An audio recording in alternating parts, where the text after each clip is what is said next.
오늘 새벽에도 함께 하신 성도님들 환영합니다. 우리 찬송가 543장으로 하나님 앞에 영광 돌려드리겠습니다. 543장 찬송입니다.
말씀 에스라 4장 말씀입니다.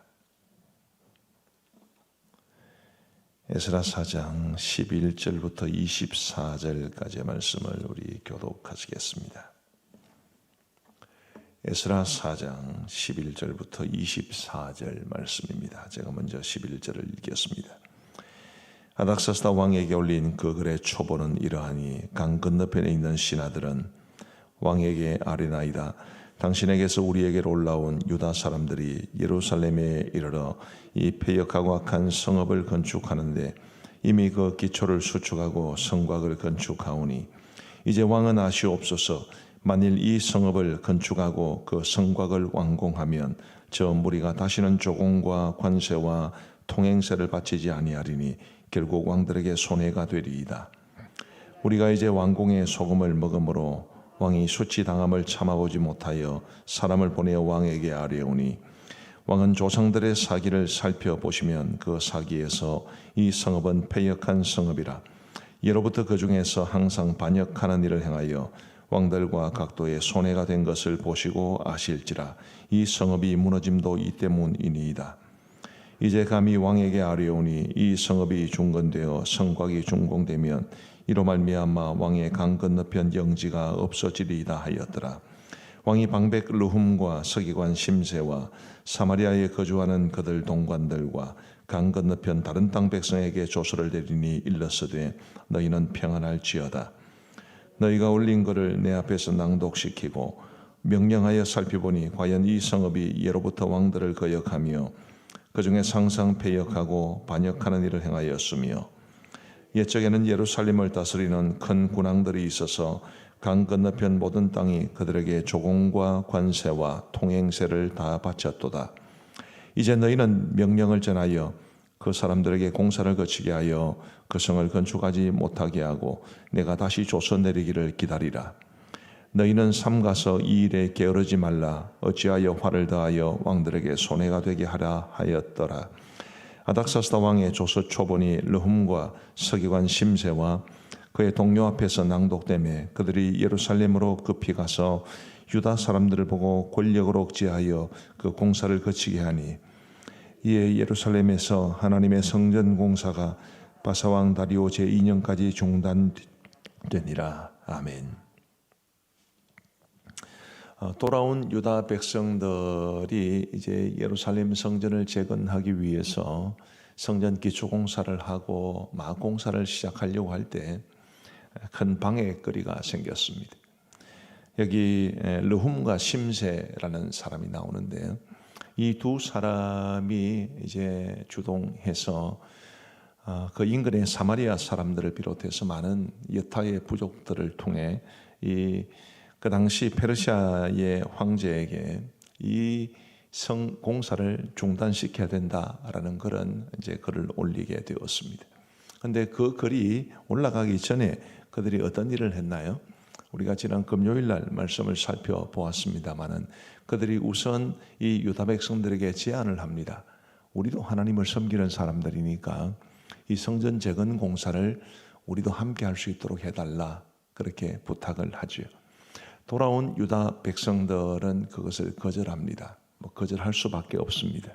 왜냐하면 이 사마리아 사람들 같은 경우에 원래도 북이스라엘이 하나님의 백성이었으나 그러나 하나님을 버리고 율법을 버렸기 때문에 심판을 받게 된 것 아니었겠습니까?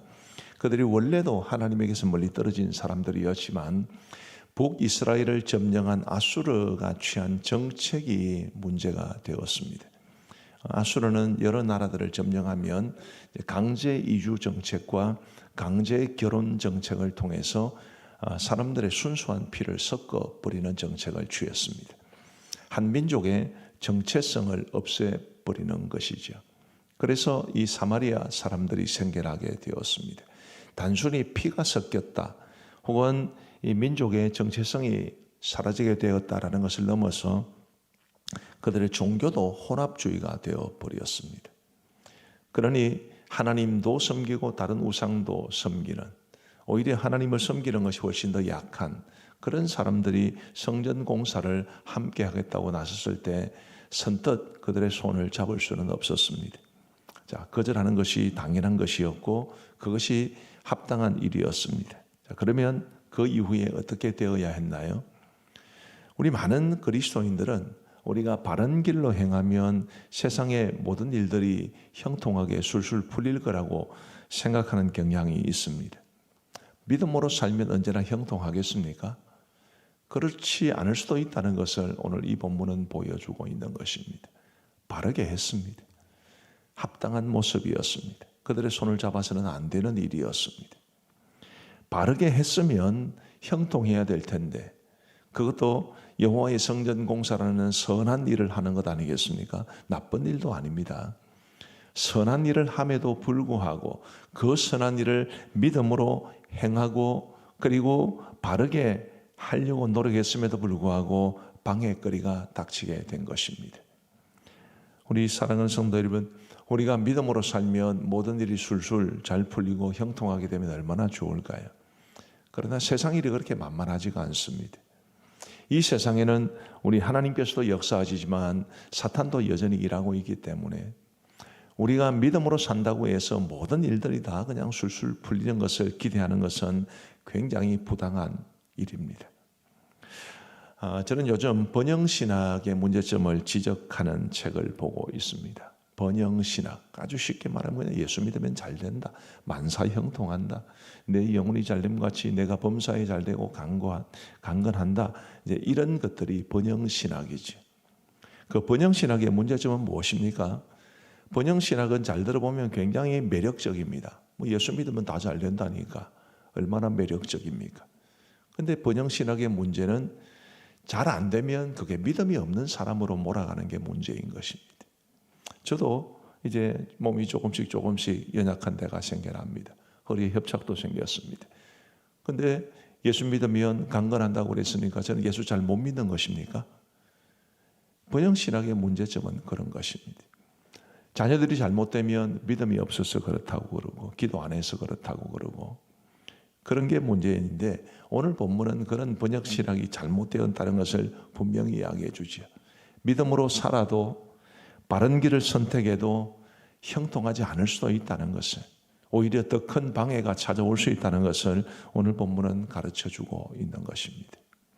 자, 그렇게 해서 이제 성전 재건 공사가 중단이 됩니다. 마지막 24절을 보시면 이에 예루살렘에서 하나님의 성전 공사가 바사왕 다리오 제2년까지 중단되니라.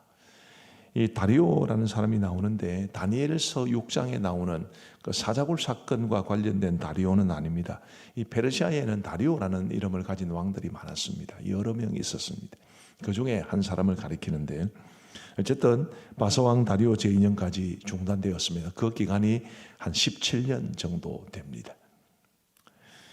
자, 그 17년 동안 그들은 아무것도 하지 않았습니다. 그 17년의 침묵을 깬 선지자가 이제 스가랴 선지자와 학개 선지자인데 그것은 이제 내일 하나님의 말씀을 살펴보게 될 것입니다. 그런데 이 스가랴 선지자와 학개 선지자가 나타나서 이스라엘 백성들을 말씀으로 권면하고 또 재촉하기도 해서 성전 재건 공사가 이루어집니다.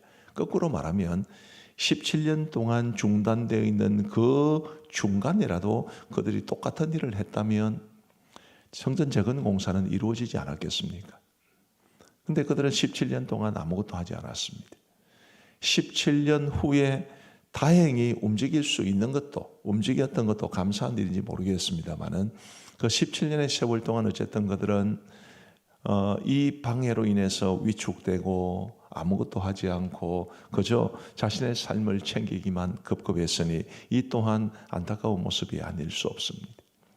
어려운 일 당할 때 어떻게 해야 되나요? 하나님을 의지하고 믿음으로 도전할 수 있어야 되지. 어려운 일 당할 때 이들처럼 그저 땅바닥에 주저앉고 아무것도 하지 않는 그런 모습은 우리 하나님 앞에 합당하지 않은 모습입니다. 뭐라도 해야 합니다. 코로나 시대에 제 마음속에 우리 교육자들에게도 들어 이야기를 한 것 같습니다만은 뭐 코로나 때문에 이것도 안 되고 저것도 안 되고 그렇게 말하지 말고 뭐라도 하자. 뭐라도 해야 합니다. 어려운 일 당할 때 가만히 주저앉아 있는 것은 그건 아무나 할 수 있는 일이지만 믿음을 가진 사람들은 하나님을 의지해서 뭐라도 할 수 있어야 합니다. 우리가 하나님을 의지하고 뭐라도 할 때 하나님께서 우리를 도우시는 것이지 우리가 가만히 앉아 있다고 해서 앉아 있을 때 하나님께서 우리를 억지로 하나님이 원하시는 방식대로 이끌어가는 것은 아닙니다. 17년 후에 그들이 성전 재건 공사를 시작한 것도 스가랴와 학개 선지자의 말씀을 통해서 그들의 마음이 도전을 받고 뭐라도 하려고 했기 때문에 하나님께서 길을 열어주신 것입니다. 우리 사랑하는 성도 여러분, 우리 각자의 삶에도 또 시대적으로도 또 교회적으로도 어려움은 늘 있을 수밖에 없습니다.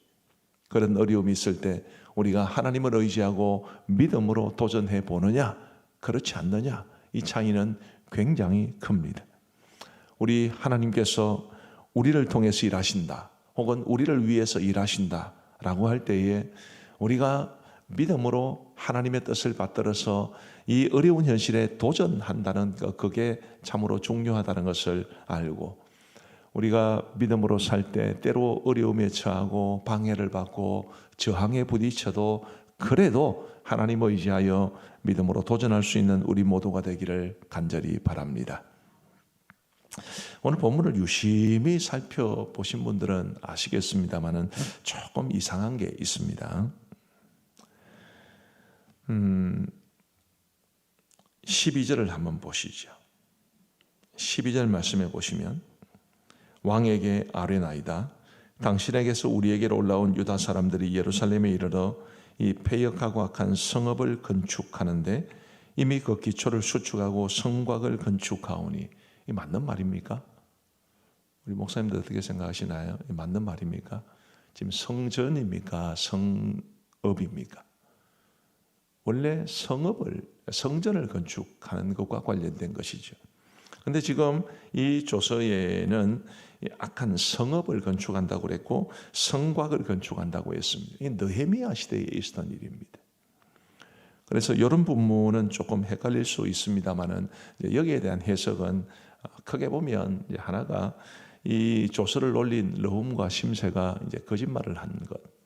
성전을 건축하는데 그들이 성전을 건축한다라고 말을 하면 페르시아의 황제가 별로 움직일 것 같지 않으니까, 그래서 성읍을 건축해서 마치 페르시아로부터 독립하는 것처럼 하려는 것처럼 그렇게 꾸며낸 조서다, 그렇게 보는 사람도 있습니다. 그러나 그것보다는 이 성전을 건축하는 것과 성읍을 건축하는 것이 구분되지 않기 때문에, 성전을 건축하는 것은 성전을 건축하는 데서 끝나는 것이 아니라 성읍까지 건축해서 결국 궁극적으로는 이스라엘 백성들의 공동체를 온전히 회복하는 게 목적이었기 때문에 이게 뒤섞였다라고 말을 하는 것이 더 나아 보입니다. 그럼 이것은 우리에게 무엇을 의미해 주는 것입니까?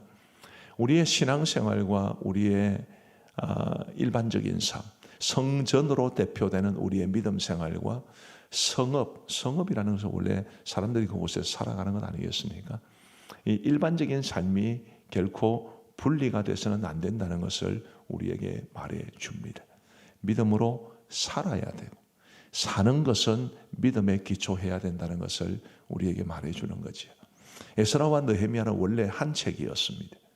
우리가 가지고 있는 성경에서 두 개로 구분해서 그렇지 유대인들은 원래 이것을 한 책으로 분류를 합니다. 성전과 성읍, 이것은 같이 묶여 있는 것입니다.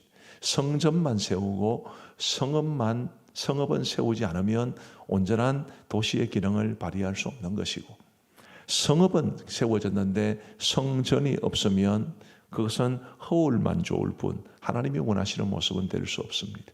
성전과 성읍은 같이 세워져야 합니다. 우리의 믿음의 삶에도 우리의 신앙과 우리의 삶은 항상 같이 가야 합니다.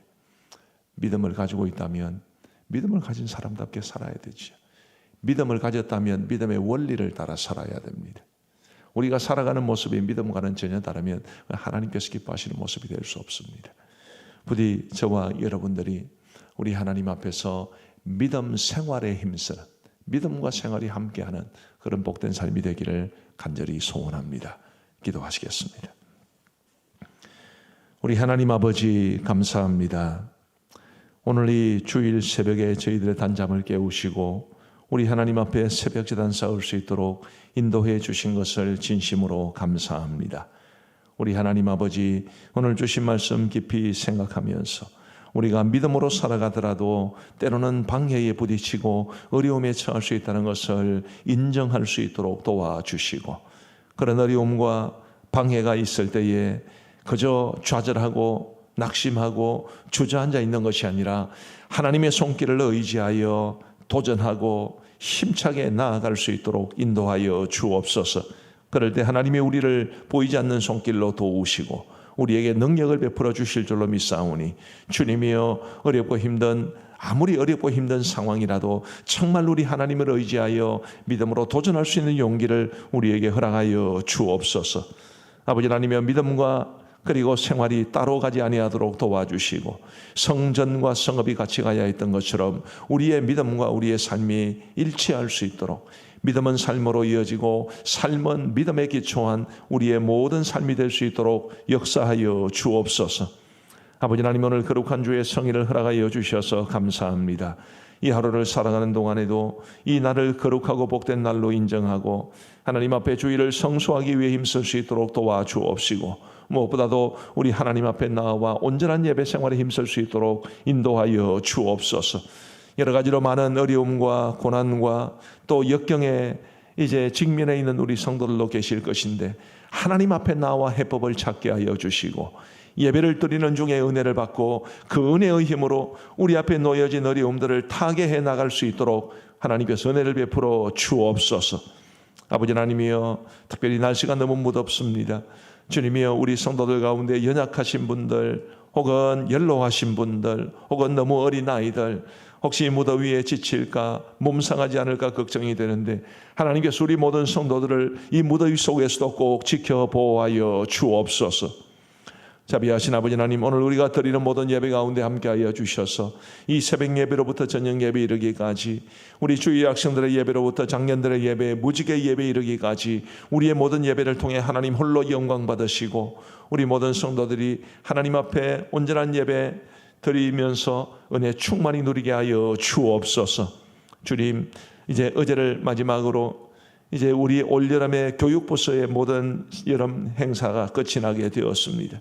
이번 여름 우리 교육자들과 우리 모든 교사들 섬기시는 분들이 그토록 수고하고 그토록 열심히 하여 말씀의 씨앗 뿌려 싸우니, 그것이 우리의 다음 세대들에게 그들이 믿음으로 성장하는 데 큰 유익이 되고 걸음이 될 수 있도록 인도하여 주옵소서. 자비하신 아버지 하나님이여, 늘 선교지를 기억하여 주옵시고 우리 선교사님들을 돌보아 주옵시고, 여러 가지 많은 어려운 상황들이 있다 할지라도 믿음으로 잘 이겨낼 수 있는 은혜가 있게 하여 주옵소서. 이제 우리가 개인적으로 기도하는 시간을 갖고자 합니다. 우리 하나님 함께하여 주시고 은혜 베풀어 주시기를 원하오며 예수님 이름으로 기도하옵나이다. 아멘. 이제 우리 개인적으로 기도하시겠습니다.